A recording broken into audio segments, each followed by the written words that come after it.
আসসালামু আলাইকুম প্রিয় বন্ধুরা। ওয়ালাইকুম সালাম। মাটির ঘর হইলে পাবেন, চালের বস্তা মাটির ঘর হইলে পাবেন নাকি? কই এই পাখি কার কি পাখি এটা? শারক পাখি। পাখিকে খাঁচায় না রাখাই ভালো। হ্যাঁ, কই কার ঘর, কারে দেবো এটা? হ্যাঁ আসেন হ্যাঁ, ও বাহিরেও বের হইতে পারে না। ধরেন দেখি, এটা কি অসুস্থ নাকি? হ্যাঁ হ্যাঁ, তাহলে ওনাকে দেখতে হবে তো একটু। কারে দিলাম না দেখলে তো হবে না। হ্যাঁ দেখি, হ্যাঁ দেখি। আচ্ছা আচ্ছা, ঠিক আছে প্রিয় বন্ধুরা, আজকে আর দেখবো না। হ্যাঁ হ্যাঁ, একটু দেখে দেই নাকি? হ্যাঁ প্রিয় বন্ধুরা, আমরা আসি হচ্ছে দিনাজপুর ফুলবাড়ির পরে আলাদিপুর ইউনিয়নে। মামা যদি এই পাশ থেকে একটু দেখান, এনার ঘরটাও মাটির। হ্যাঁ, আশেপাশে তো অনেক বিল্ডিং, এনার একটা বিল্ডিং করে দিলে কি হয়? খালি মসজিদে এসে লাগাইলে হবো? হ্যাঁ, নামাজ তো পড়ে না, মসজিদ খালি পড়ে থাকে। মসজিদে এসি সবাই মিলে টেহা তুলে এরকম বেশি নাই তো। মাটির ঘর কয়েকটা বিল্ডিং করে দিলে তো কাম শেষ নাকি? প্রজেক্ট এরপরে নিতে হবে মামা, এগুলা মাটির ঘর থাকবে না, সব বিল্ডিং করে ফেলবো। হ্যাঁ, ঘরে যাবো। ইনি আপনার কি হয়? ও অনেক বয়স্ক তো।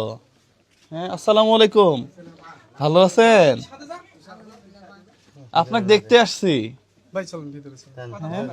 ভিতরে যাওয়া লাগবে না? না থাক, বসে বসে বসে, উনি অসুস্থ তো। থাকেন। উনি কি হয়, আপনার কি হয়? আপনার বর কি করে? এই যে হোটেল করে, ছোটআনা হোটেল। হোটেলে? ছোট হোটেল? হোটেলটা এলাকাবাসী কাছে টেহা নিয়ে বড় করে হেলাবেন? আপনারা দেন। হ্যাঁ, আমরা এই এলাকায় কেন দিব বলেন? লাভ কি? আসেন এদিকে আসেন।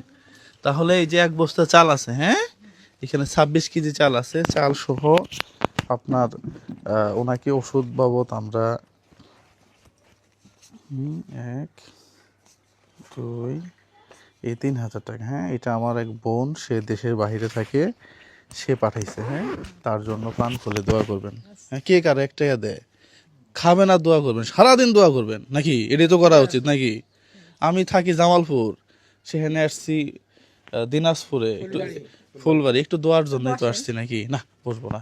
হ্যাঁ, উনি তো খুবই অসুস্থ দেখতেছি। হ্যাঁ, আমার মনে করো 2006 সালে বিয়ে হয়েছে, তখন থেকেই মনে করো উনার সেবা যত্ন আমি করতেছি। তখন থেকে মনে করো পড়ে আছে। না, করেন সেবা যত্ন করেন।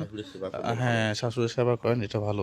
প্রিয় বন্ধুরা, এখন তো শ্বশুর শাশুড়ির মধ্যে আর শাশুর এরপরে বউয়ের মধ্যে যে এই গ্যাঞ্জামই বেশি নাকি? শান্তি নাই সংসার দুজক হয়ে গেছে গা। হ্যাঁ, কেউ কারো কথা শুনতে পারে না। সেখানে দেখেন এই এই ইয়াং মহিলা, সে তার শাশুড়িকে, উনি প্রস্তাব পায়খানা, আমি উঠে আবার পেশাব পায়খানা করা হলে আবার তুলে দিয়ে সবাই নষ্ট করে। হ্যাঁ করে, বিছানা তো নষ্ট করে। হ্যাঁ, আমি ধুয়ে পরিষ্কার করে দিই। যাক, এটা করতে থাকেন। এটা অনেক বড় সওয়াব। প্রিয় বন্ধুরা, সবাই ভালো থাকবেন, সুস্থ থাকবেন। শাশুড়িরা আপনারা একটু সেবা করবেন, কয়দিন পরে মরেই যাবো গা। হ্যাঁ, এই সংসার তো আপনার।